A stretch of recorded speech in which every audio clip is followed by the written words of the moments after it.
Olá, minhas amigas e meus amigos, na luta pela democracia, pelo bem-estar social e contra o nazifascismo.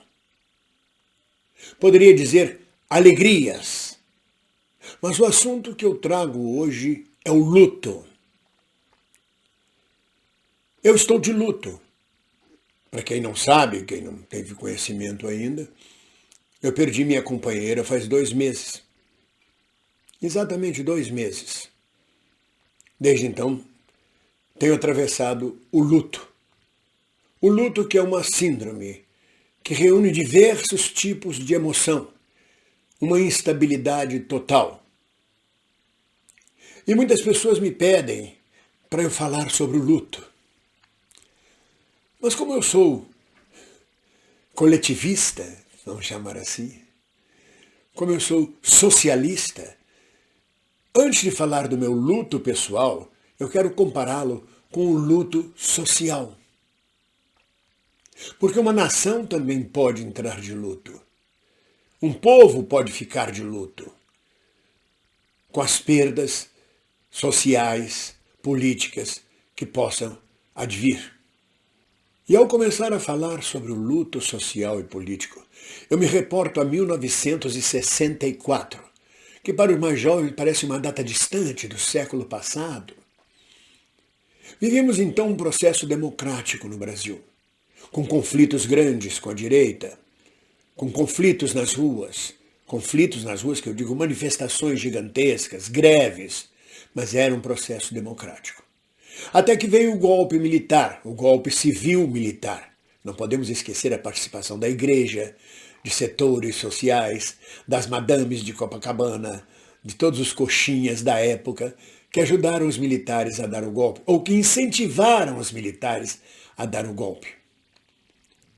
Em 1964, havia um senhor comunista, lutador pelo povo brasileiro, que diante do golpe e da perda da democracia, não soube reagir, não teve forças para reagir corretamente ao baque e entrou em depressão.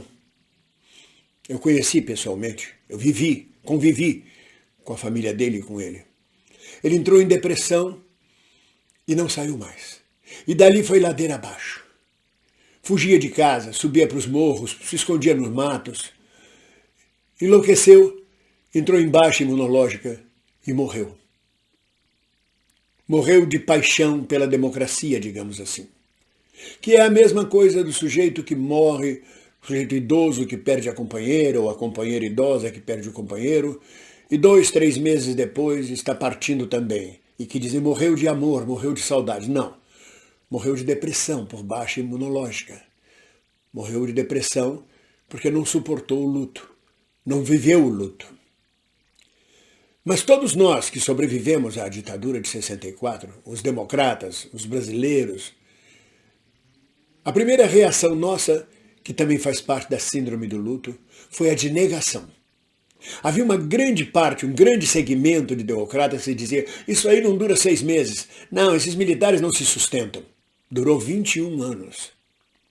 Depois da negação, veio algum tipo de reação. O estado de tristeza. Reagimos com tristeza. O que vai ser? O que vamos fazer? Procurando soluções, procurando ainda a democracia como se ela estivesse viva em algum lugar.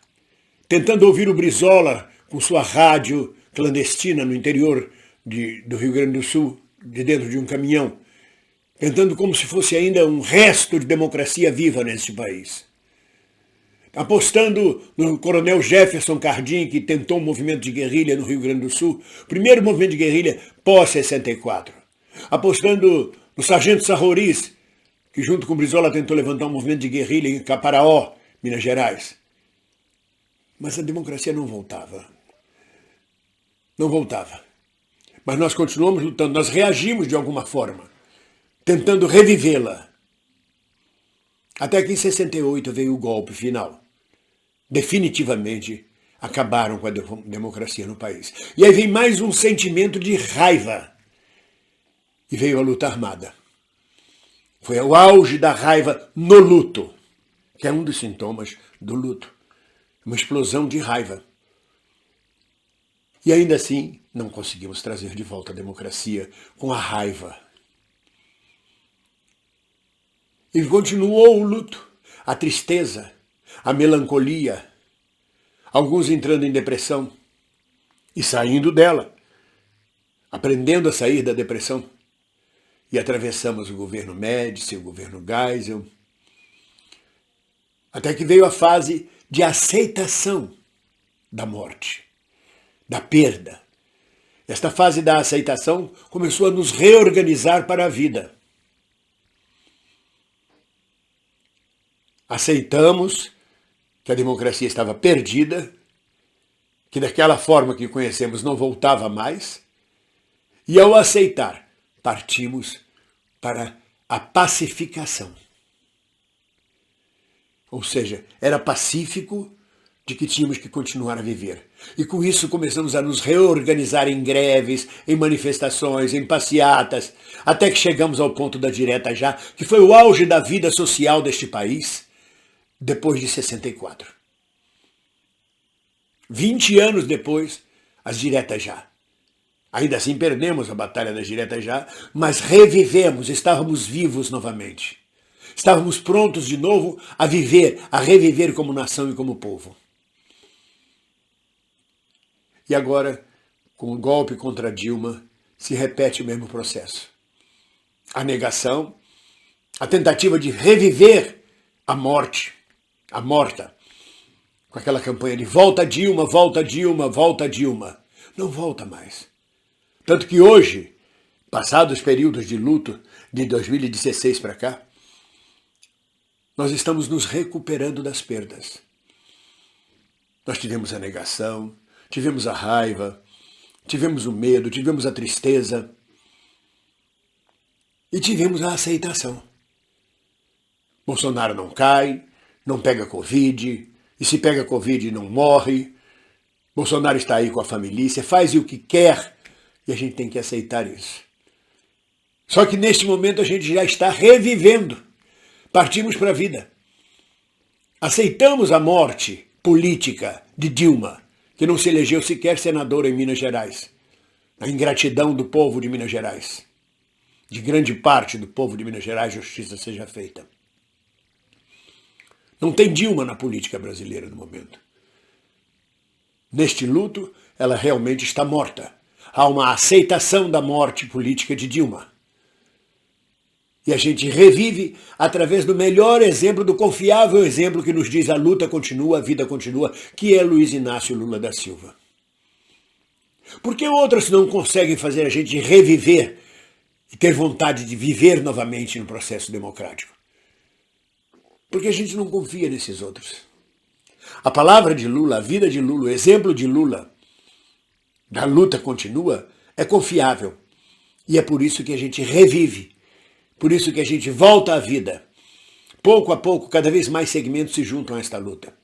As manifestações públicas no ano passado mostram a vontade de viver. Mostram que saímos do luto, ou que tentamos sair do luto, que estamos recuperando. E agora, mais do que nunca este ano, mais do que nunca escolhemos a vida. Escolhemos por um fim a Bolsonaro, que representa a morte, que representa a perda, que representa o golpe contra a democracia, junto com Michel Temer, com Aécio Neves e com vários outros próceres do fascismo ou do obscurantismo. Esse é o processo de luto social. Em 2018, pelo menos metade do Brasil entrou em luto. Sentiu a perda total, com Lula na cadeia e com a vitória de Bolsonaro, a perda total dos ideais democráticos. Alguns entraram em depressão, melancolia, se afastaram, outros ficaram observando, outros em profunda tristeza. Uma pequena minoria começou a reagir, e era perda sobre perda, perdas trabalhistas, perdas na previdência social, perdas na cultura, na educação, na tecnologia. Era um processo de luta. Foi uma morte dolorosa, lenta, agônica. enfrentamos este luto, vivemos este luto. E agora estamos retomando a vida. Do ano passado para cá saímos das cordas, como eu digo. Mas na verdade começamos a negar o luto, a vivenciar, a escolher a vida novamente. Então quando me pedem que eu fale sobre meu luto, este é o processo. Ou você de imediato escolhe a vida, ou aos poucos você vai voltando à vida. Aos que continuam de luto, estes espera-se mais tempo para recuperação. Mas a vida continua. A vida continua, e para nós a vida continua através da palavra de Lula, que é o melhor exemplo, é o homem mais confiável para nos mostrar que apesar de tudo, de todas as perdas, de Dona Marisa, de seu neto, de seu irmão, dos quase 600 dias de cadeia, ele não esmoreceu. A luta para ele continuou, a vida continuou, a luta pela vida. E é por isso que ele é confiável. É por isso que, a partir dele, ou impulsionado por ele, a gente retoma a vida social e política do país. Vamos à luta. Ninguém solta a mão de ninguém. Um abraço.